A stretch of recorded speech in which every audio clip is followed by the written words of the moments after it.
Hello and welcome to the Poetry Exchange. I'm Fiona Bennett. And I'm Michael Shaeffer. It's been a while. It feels longer than a month, actually. Yeah, it does, doesn't it? We have seen each other in that time. That's right. Well, we saw each other at Latitude, of course. We need to report back from our adventures in a field in Suffolk. We do. It was quite an adventure, wasn't it, Michael?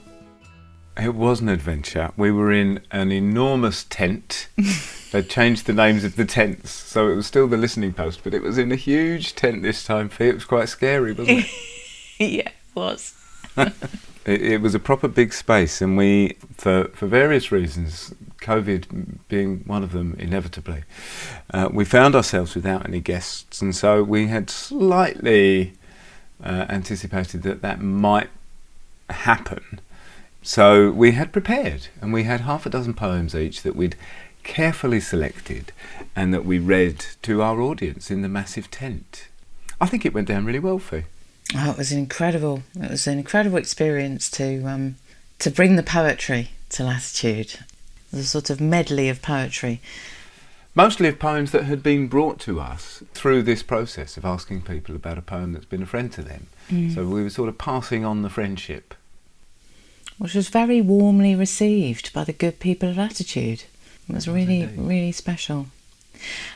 And in fact, Michael, it was so special that I wrote the Frank O'Hara inspired poem for you.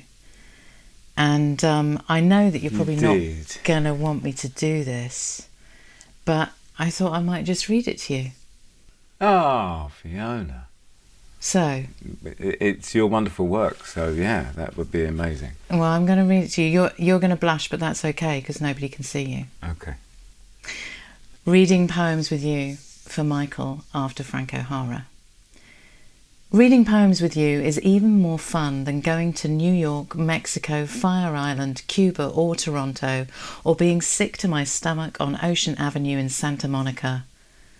Partly because in your navy shirt you look like a better, happier Bob Dylan, partly because of my love for you, partly because of your love for oat milk, partly because of the crackle in the air just before or after each syllable you utter, partly because of the secrecy our smiles take on before microphones and behind pages. It is hard to believe when I'm with you that there can be anything as still, as solemn, as unpleasantly definitive as air, when right through it in the warm latitude 2:35 p.m. light, our voices are lilting back and forth between each other like branches swaying in their pyjamas, and the concertos seems to have no harmony in them at all, just notes you suddenly wonder why in the world anyone ever played them.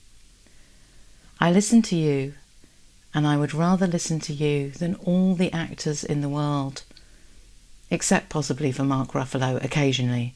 And anyway, he's a Hollywood actor, which thank heavens you haven't gone to yet, so we can save that for another time. And the fact that you move so beautifully more or less takes care of gender politics.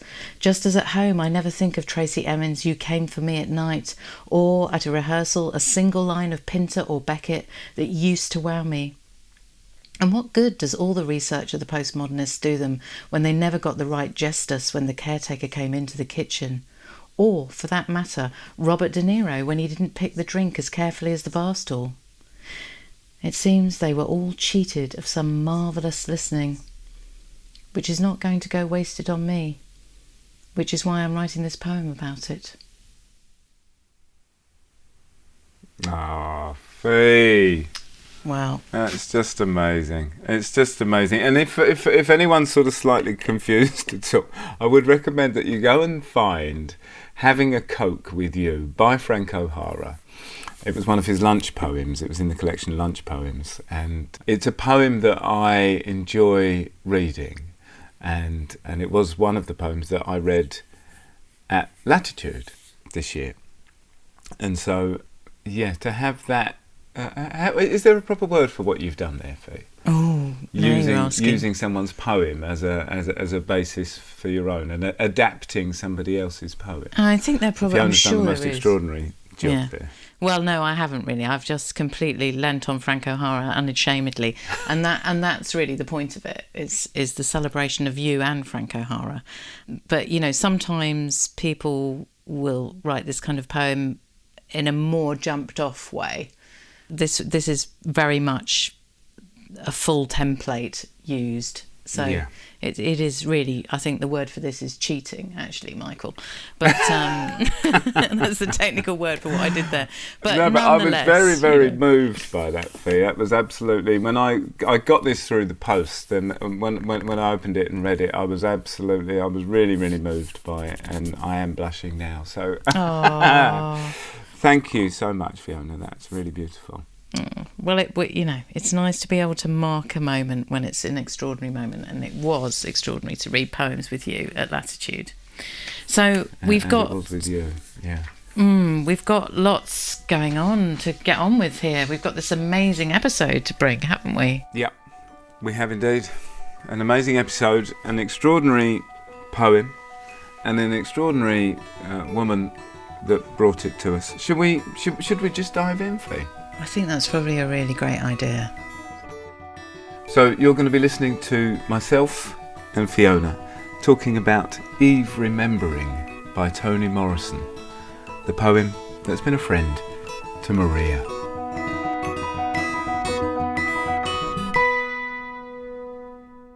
So it would be really lovely if you could give it a reading for us. Yes, of course. Apologies for my thick accent. My husband, he's British. My daughter, she's British Brazilian. And he said, Mom, because I elongate my vowels. Vowels for Latin people, as you might know, they are eternal. But the elongation of the vowel is actually the perfect thing for poetry. So. Oh, really? Yeah. So. Okay, so let's see how it goes. I tore from a lean fruit that had lost its green. My hands were warmed by the heat of an apple, fire red and humming. I beat sweet power to the core. How can I say what it was like? The taste undid my eyes and led me far from the gardens planted for a child, to wilderness deeper than any master's call. Now these cool hands guide what they once caressed. Lips forget what they have kissed. My eyes now pull their light. Better the summit to see. I will do it all over again. Be the harbor and set the sail. Lose the breeze and harness the gale.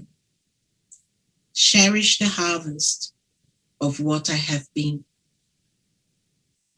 Better the summit to scale. Better the summit to be. Beautifully read. That was a wonderful reading, Maria. Thank you. So, Maria, tell us when you first met this poem. I met recently. I met probably during my second sabbatical, when I had a big operation in December. And I didn't read a lot of Toni Morrison, so only now I'm reading Beloved. But she has always been a very strong figure for me. It's how unapologetic she is when it comes to race. She's very clear. And I think that's what misses sometimes, because the emotion blurs everything. You go through the experience, and it's very difficult to be precise in your words, to be surgical. And I think that's what Toni managed to do. So just like some people, I go to the Bible or go to the Quran, I go to Toni when I don't know what to say, because I know that she's going to have the words that I won't be able to articulate. So that's how Toni came to my life. And then some time ago, I was reading her obituary, and a critic saying that she writes prose as poetry. And so in this time of quiet contemplation, I start to Google and see, does it mean that she didn't write any poetry? And, and I try to find, books, poetry books, right? It does not exist. And through very obscure ways, I came to 5 poems. That is this book with only 5 poems. It's incredible. and then I thought, it's very Toni, isn't it? She's got 5 poems and that's it. Deal with it. And Eve remembering, it resonated in a number of layers. And please stop me because I just carry on talking. Please carry on. The operation went through was a total hysterectomy. So there was this dimension of the womanhood. So with the hysterectomy, old age came, overnight. I got into theater. A woman approaching middle age. I left as an ancient woman. That's how I felt. And I started to see the beauty of all that as well. And I think that, when she says, better the summit to see, I think it brings back this, to see with perspective, your own life and your mortality. So there's this very physical aspect. The other aspect is thinking about my mom and my grandma and what they went through as Black women in Brazil. And actually, I come from a dynasty of women like that. My great-great-grandma, my great-grandma, my grandma, my mom, were women that were, I feel, betrayed by the Garden of Eden, of the expectation that being married would solve the problem, having a companion.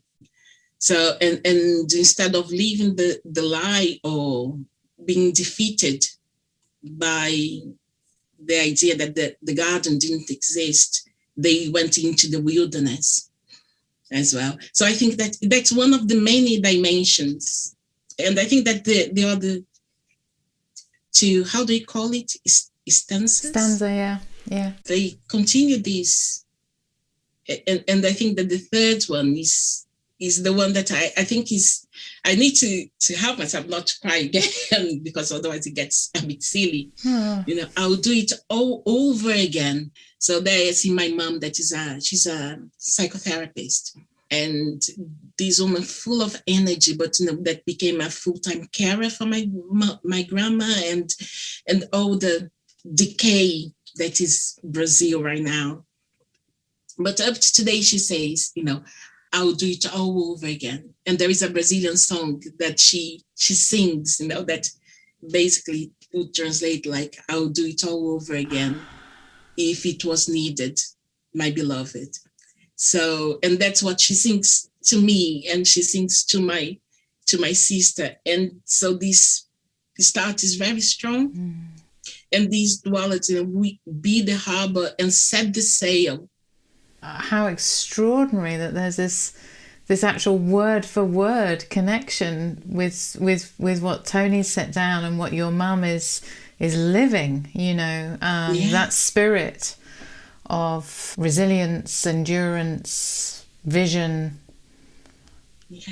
I'm very female vision as well. Yes. The layers of connection are really, that's quite striking. I mean, for me, sorry, Michael, just interrupted you. So I was just going. The only thing I was going to add was how struck I was by I would do it all over again, by that lack of regret, by that there's somehow encompassed in that is this thing of going, yes, I would live life to its fullest again, in spite of the fact that maybe things weren't as I might have wanted them to be, but there's a dynamism to that. There's a kind of a grabbing hold of life in that I think is just fantastic.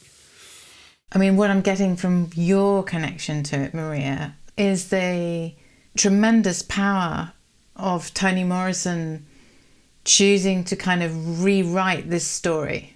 You know, choosing to say, okay, so Eve ate the apple, and then let's take a different look at what happened after that. I mean, this is epic what this poem is doing, right? It is a story that is disturbing in the Bible. You know, Adam was bored, basically, you know. So, yeah, what God is going to do, it's going to take a, you know, a part of one of his ribs and turn into a woman.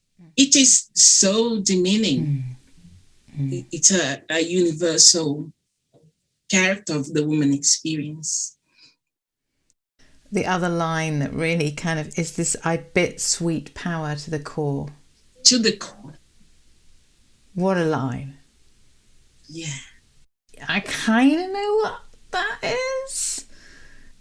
But to kind of hold that idea of power that is so elusive for women and for black women particularly, to kind of put that into a very small physical moment of tasting it.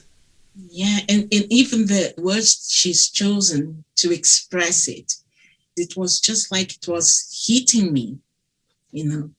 I bit sweet power to the core. And I agree, you know, if you've got the power, you need to seize at that moment and with urgency, because it's going to be taken away from you. That's it.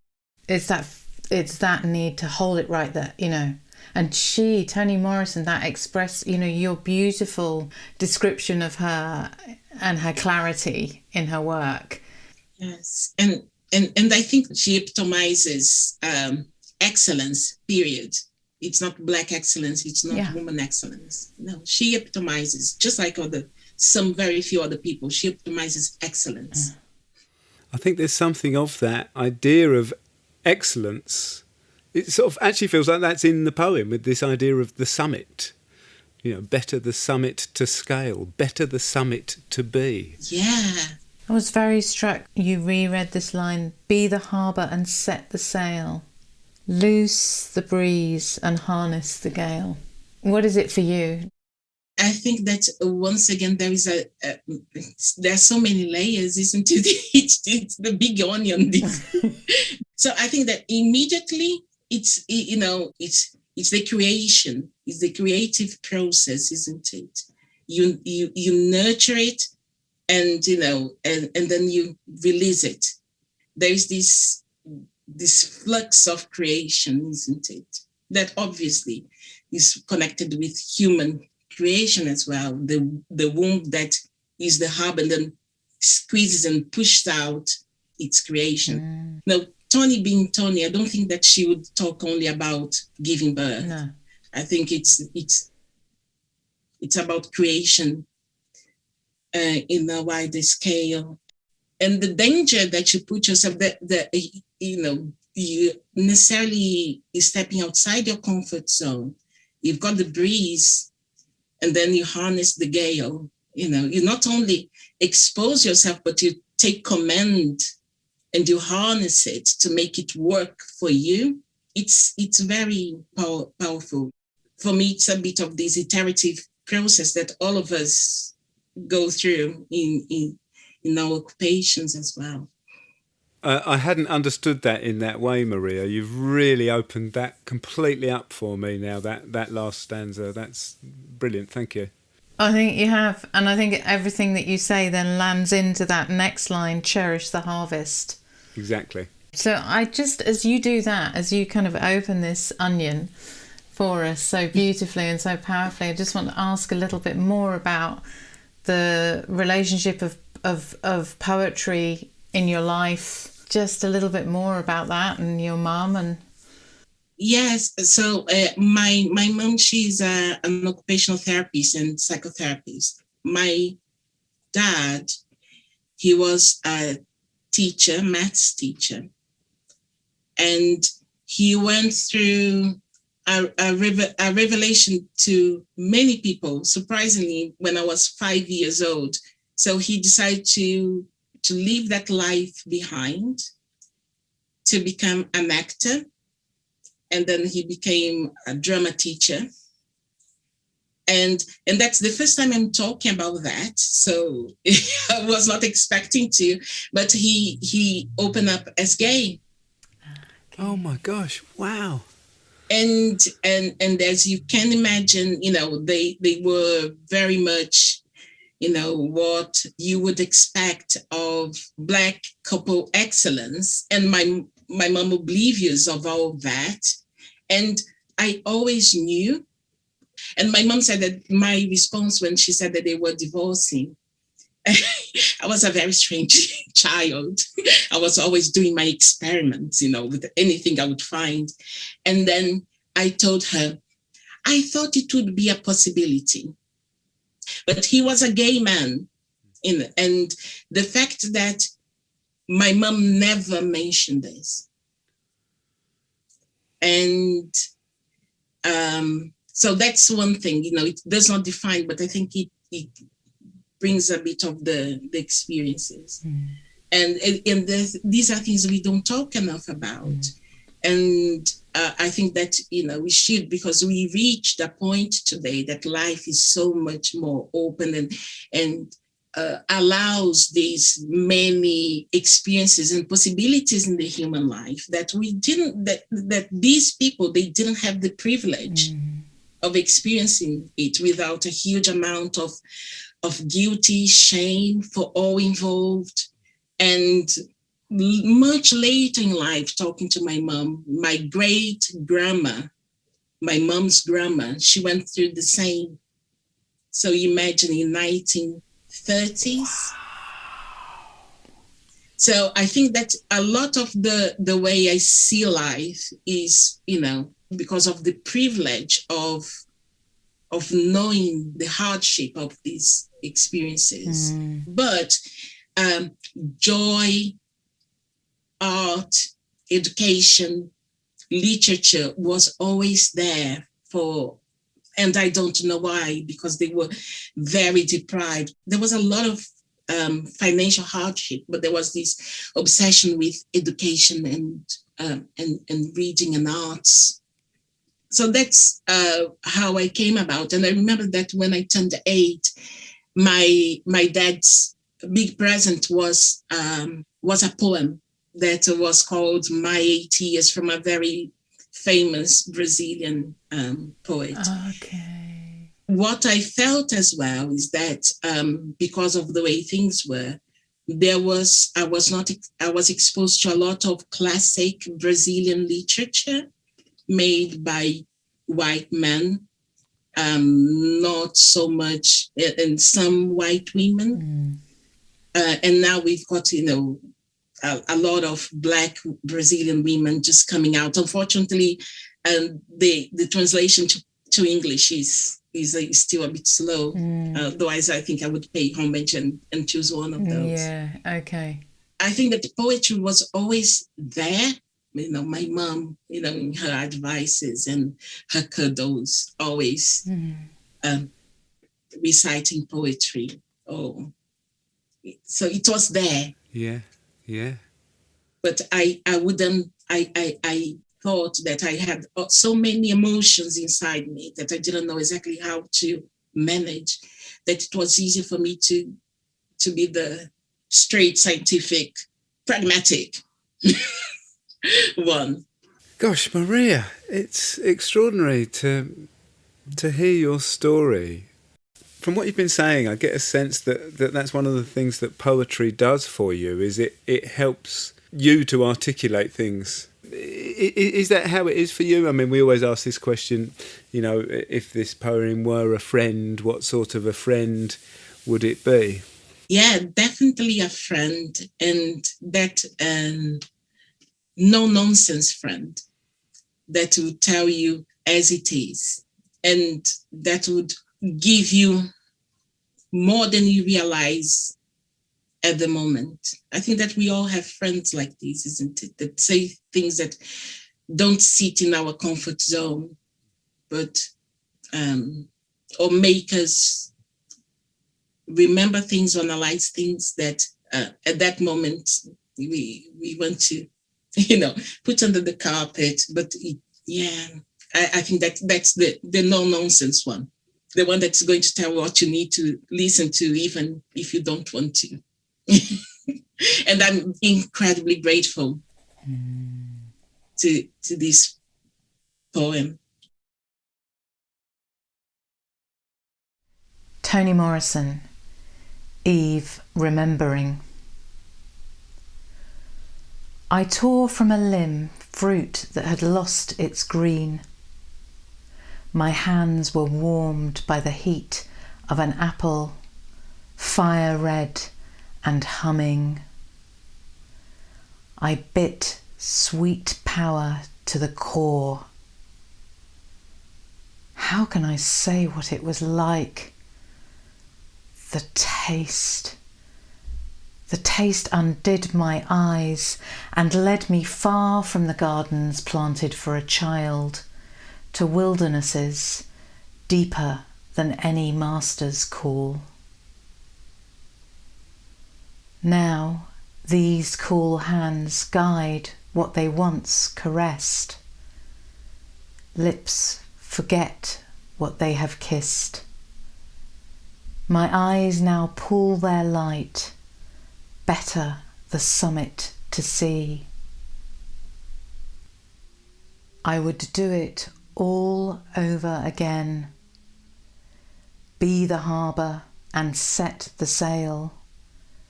Loose the breeze and harness the gale. Cherish the harvest of what I have been.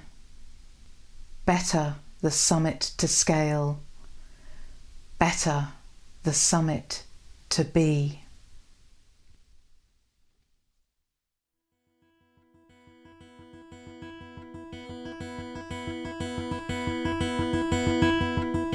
That was Fiona with the gift reading at the end there. Our thanks, of course, to Maria for allowing us to use the conversation, and to the Black Mountain Institute for allowing us to use that extraordinary poem. Yeah, absolutely. What a wonderful opportunity it was to meet Maria and to have the conversation and to be introduced, as I was, certainly, I think you were too, to that poem. And to the fact that Toni Morrison wrote this one collection of poetry. It's really hard to believe, isn't it, that it was just that? Well, I'm sure she wrote probably more, but that's what was published, I guess. I don't know. It'd be interesting to find out. But, she's such a... I think when you read her novels, huge sections of them are like poems, and the prose is so multi-layered and vivid and, dreamlike. And I think, of course, Toni Morrison wrote poetry, and of course, what poems she wrote. And I feel, in lots of ways, the conversation and the poem and the introducing to us of the poem is an absolute classic example of why this project has been steadily addictive, for all the gifts that it brings. Talking of that, Fee, you've just put me in mind of a podcast that we were guests on, which is available for people to listen to if they wanted to get more of you and I babbling on about poetry. It's the Listening Books podcast, and it's with Jessica Stone, who we spoke to a couple of months ago on ours. The favour was reciprocated, and we had a really lovely conversation with Jess. So if you would like to hear that, we'll put a link to it in the description. Fantastic. So, Michael, something extraordinary is going to happen in the next few months, which is that you and I and various other members of the Poetry Exchange clan are going to be out and about, meeting some people in person, inviting people to talk about the poem that's been a friend to them, actually in a room somewhere. Absolutely, the first time of doing that in person since... Well, I guess it's going to be nearly 2 years, actually, Fee, isn't it? Best part of 2 years. So, we're going to be at the Birmingham Midland Institute on October the 1st and the 2nd. And then at the National Centre for Writing in Norwich on October the 29th and the 30th. So if you are around either Birmingham on October the 1st and 2nd or Norwich on October the 29th and the 30th, and you would like to talk to us about a poem that's been a friend to you, go onto our events page on the website, poetryexchange.co.uk, and on the events page there you will see all of the details you'll need to get booking for either Birmingham or Norwich, and we'd love to see you there. And for those of you that aren't in those vicinities, we're aiming for another online In the Company of Poems. So that will also be on our events page. Yeah, in the Company of Poems, if you haven't caught that before, that's an online event that we've done only once before now, but where we read a collection of poems with some friends and some invited guests alongside us. And how long was it last time, Phoebe? It was just over an hour? I think about an hour, yeah. Have we got a date for that one? We have. It's November the 19th. November the 19th for an evening in the Company of Poems. I don't think it's on sale yet, but keep your eyes peeled on the website and on all the usual places. We'll give out more information on that as we have it. And I'm just suddenly thinking of all the things that are coming up, Michael. If anybody's got any more time in their life for some more poetry exchange related events, the phenomenal Ballet Black Then or Now piece that we worked on with Adrian Rich's poetry as part of the extraordinary score, also featuring the phenomenal violinist Daniel Pioro, choreographed by William Tuckett, with the fabulous dancers of Ballet Black, is getting out on the road, and it's at various venues. London, York and Manchester are the ones I know about, and if you head to Ballet Black's website, you'll be able to find ways to book yourself a seat if you're quick. Very good. Lots to cover in the roundup today, Fee. Well done. That's because we've been away. We're sort of backed up with things to share. I know, exactly. We'll leave it there, shall we, Fee? I think so. It's nice to be back. We'll be back with you next month with more Poems as Friends. Until then, thank you for listening.